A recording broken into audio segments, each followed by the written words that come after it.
Exodus, Exile and Redemption. Section 5. Yosef and his brothers.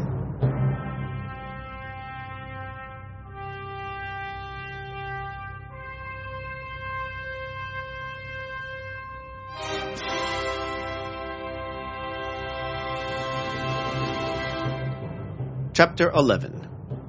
His word, Shalom. The narrative of Yosef and his brothers revolves around the word. Yaakov, quote, watched for the word, Genesis 37:11, veiled in the shadow of Yosef's dreams of kingship. The word was dream-sensed by Yosef in his youth, before he was capable of bearing its full truth. He therefore required refinement through trial before he could live up to the destiny it contained. Quote, until the time that his word came, the saying of Hashem refined him. Psalms 105:19. The absence of Hashem's clear word is the reality signified by the hunger that brought Yosef to power. Quote, behold, days are coming, when I will send a hunger in the land, not a hunger for bread, nor a thirst for water, but for hearing the words of Hashem. Amos 8:11. The fragmentation of dreams obscures the clarity of the true word. As Koheles warns, quote, for God is in heaven and you are in earth. Therefore let your words be few, for dreams come with much busyness and the voice of a fool with many words. Koheles 5:1-2. Of that same word Jeremiah speaks, distinguishing it from mere dreams and locating it in Hashem's all-encompassing presence. Quote, do I not fill the heavens and the earth? I have heard what the prophets said, prophesying in my name with lies, saying, I had a dream, I had a dream. The prophet who has a dream, let him tell a dream. But he that has my word, let him speak my word in truth. Jeremiah 23:24-28. And for his persistent conflation of the word and the dream form, Yosef's brothers hated him all the more. Quote, for his dreams and for his words. Genesis 37:8. The clarity of the word is lacking in dreams. Its absence produces hunger, and its premature apprehension provoked hatred. What is that word? The Torah points us toward a single answer. The word is Shalom.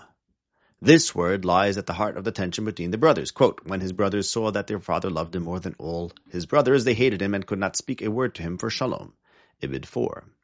Yaakov sought to restore this word between his divided children by sending Yosef to seek it. Quote, go, pray, see the Shalom of your brothers and the Shalom of the sheep. Ibid 14. And in that spirit, once Yosef is refined and achieves power, Shalom becomes the word he himself speaks. He greets his brothers with reassurance. Shalom to you, Ibid 43:23. He inquires after the family's welfare. Quote, he asked about their Shalom, and he said, is there Shalom with your father? Ibid 27. And when the ordeal reaches its climax, he releases them with the charge, quote, go up in Shalom to your father. Ibid 44:17. What the brothers once could not speak, Yosef at last is able to utter. The word has become speech. Shalom is the truest word spoken by the one God, because it names the unity by which multiplicity is held together as an ordered whole. It is the principle through which many become one without collapse. It also stands as the word spoken in the name of the one God by his prophets, who give voice to that divine unity as it is lived within the order of the world. As is written, quote, the prophet who prophesies Shalom, when the word of the prophet comes to pass, then shall the prophet be known as one who Hashem has truly sent. Jeremiah 28:9. Kings too must have access to this same word, though they give it different form. The prophet's role is to articulate the word, by which life under Hashem can be understood and judged. He speaks Shalom as proclamation, clarifying it, expounding it, and calling men into its truth. The king, by contrast, must instantiate Shalom as institution. He does not merely preach unity, he must impose and sustain it, ordering men, resources, and power so that unity persists in lived reality. Where the prophet gives voice to the word, the king gives it binding force.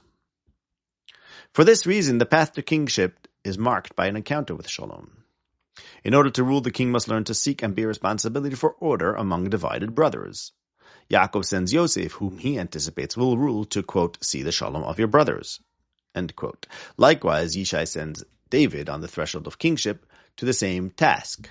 Quote, take these 10 loaves and see the shalom of your brothers. 1 Samuel 17:17-18. David fulfills his father's instructions and asks after the shalom of his brothers, for kingship begins with responsibility for order among men.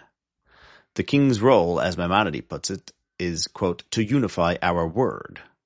And the word of Hashem's people is shalom. Yosef ultimately did ascend to kingship, but of a peculiar kind that is not truly unitive.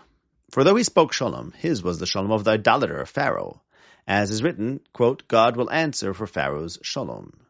Genesis 41:16.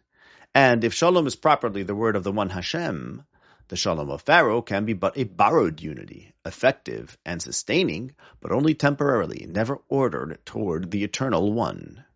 The pharaonic order is of the other gods, the plurality of partial orders within reality, each coherent in itself, yet standing in necessary tension with the others, generating continual friction, rivalry, and the permanent possibility of conflict.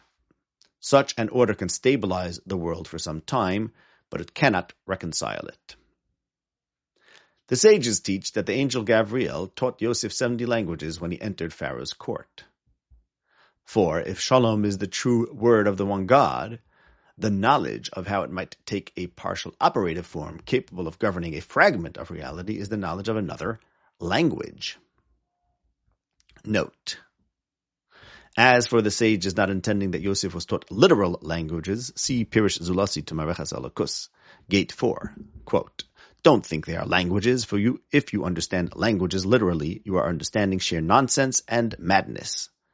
End quote. Likewise, in the commentary to the Book of Creation by Avraham Abulafia, section 2, quote, if you believe that they were languages, you believe madness. End quote. End note. Shalom in Egyptian is the same function spoken under another god, thus a different word altogether. The various forms of shalom that are no longer gathered into a single unity were revealed to Yosef. Political order was achieved, scarcity mastered, and life preserved, but only through a word refracted into multiplicity. The doctrine of 70 languages corresponding to the ordered nations reflects the idea that the truest word, shalom, can be instantiated as distinct royal orders governing separate sovereign kingdoms. Thus, the sages teach that Moshe was one who knew the 70 languages, for the spirit that was on him was, quote, placed on the 70 elders, Numbers 11:25. In establishing the rule of 70 elders in place of his sole governance, Moshe divided his unified spirit, reflected of the one God, into its constitutive parts. He effected a multiplication of the speech that rules. To know the word refracted into all of its operative forms is to know all 70 languages.